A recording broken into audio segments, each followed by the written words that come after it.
दोस्तों अभी कुछ दिनों पहले मैं अपने एक दोस्त के साथ मेरे घर के लिए एक वॉल क्लॉक खरीदने के लिए गया था।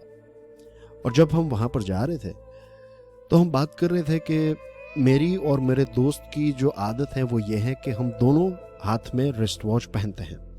और हम इसी बारे में बात कर रहे थे, वक्त के बारे में बात कर रहे थे। और हम इस बात पर डिस्कशन कर रहे थे कि बहुत सारे लोगों का ये मानना होता है कि अब हमारे पास मोबाइल फ़ोन्स आ चुके हैं, तो अब रिस्ट वॉच का वो ज़माना नहीं रहा है। अगर आप रिस्ट वॉच नहीं पहनते तो भी चलता है।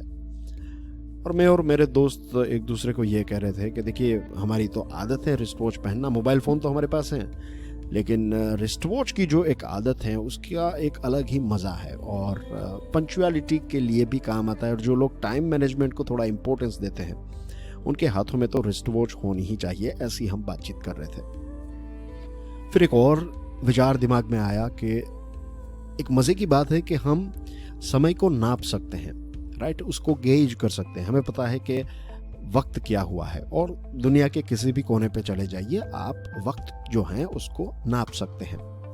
लेकिन आप वक्त को खरीद नहीं सकते। वक्त सबसे एक्सपेंसिव अगर कोई करेंसी है तो दैट इज़ आवर टाइम, क्योंकि हम सब के पास एक लिमिटेड टाइम है और कब ये टाइम ख़त्म हो जाएगा किसी को नहीं पता है। This is the most fascinating thing, this is the most intriguing thing about time. अब हमारे बापू यानी कि मोहनदास करमचंद गांधी जी, क्या आपको पता है गांधी जी के पास एक इंगरसोल की वॉच रहती थी। एक जो कहते हैं ना, जो रिस्ट वॉच नहीं थी, जो पॉकेट वॉच थी, गांधी जी उसका इस्तेमाल करते थे।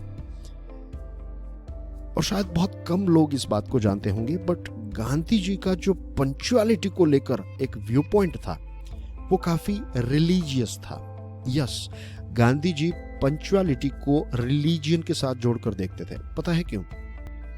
क्योंकि गांधी जी ये कहते थे कि जब आप किसी जगह पर लेट पहुंचते हो तो जो व्यक्ति आपकी राह देख रहा है उस व्यक्ति का समय जो है, जो दुनिया की सबसे इंपॉर्टेंट करेंसी है, उस समय को आपने चुरा लिया है, और चोरी करना जो है ये पाप है। तो Gandhi ji was very strict about, very religious about punctuality. एक और इंटरेस्टिंग चीज जो गांधी जी की है वो ये है कि एज वी नो कि गांधी जी बहुत ही बिजी थे। मीन्स आप इमेजिन कर सकते हैं कि उस समय पर कितने सारे लोग जो हैं वो एक दिन में गांधी जी को मिलने के लिए आते होंगे। फिर भी गांधी जी जो हैं वो टाइम मैनेजमेंट के इतने अच्छे व्यक्ति थे कि वो हर रोज अपने लिए कुछ समय निकालते थे। हर रोज वो अपने आप के साथ टाइम स्पेंड करते थे। और ये चीज़ मैंने दुनिया के बहुत सारे सक्सेसफुल, दुनिया के बहुत सारे यूनिक पर्सनालिटीज़ में ऑब्जर्व की है कि ये सारे लोगों की एक यूनिक आदत जो है, कॉमन आदत है लेकिन ये एक यूनिक आदत है कि ये सारे बिजी लोग जो हैं वो अपने आप के लिए कुछ वक्त निकालते थे। और ये जो अपने आप के साथ जो हम टाइम स्पेंड करते हैं ना दोस्तों, इसकी खास बात ऐसी है कि ये हमें एक ऐसे जोन में ले जाता है जो आज भी साइंस इसको अनलॉक नहीं कर पाया है, लेकिन एक ऐसे फ्लो के स्टेट में हम चले जाते हैं, एक ऐसे जोन में चले जाते हैं जहाँ पर हमें बेशुमार एनर्जी प्राप्त होती है, हमारे अंदर पॉजिटिव वाइब्स हमें फील होती हैं, अच्छे विचार हमारी तरफ आते हैं, हमारा आत्मविश्वास बढ़ता है। जो भी प्रोजेक्ट पर हम काम कर रहे हैं उसको एक लंबे विजन के व्यू पॉइंट से हम उसको देख सकते हैं, उसके हर्डल्स को हम देख सकते हैं, सॉल्यूशंस हमें मिलते हैं। ये सारी चीज़ें हमें मिलती हैं जब हम हमारे साथ, खुद के साथ वक्त स्पेंड करें। और ये चीज़ वही व्यक्ति कर सकता है जो पंक्चुअल हो। ये चीज़ वही व्यक्ति कर सकता है जो समय योगी हो, जो टाइम मैनेजर हो। तो अगर आप भी आपके जीवन में कुछ बड़े प्रोजेक्ट्स अचीव करना चाहते हैं, कंप्लीट करना चाहते हैं, कोई डिफिकल्ट टास्क को कॉन्कर करना चाहते हैं, तो मेरा यही आग्रह है कि आप टाइम मैनेजर बनिए, आप पंक्चुअल बनिए। ज़रूरी नहीं है कि आप रिस्ट वॉच पहने, रिस्ट वॉच नहीं पहन रहे हैं, मोबाइल फ़ोन में भी टाइम है, लेकिन टाइम का सही इस्तेमाल कीजिए।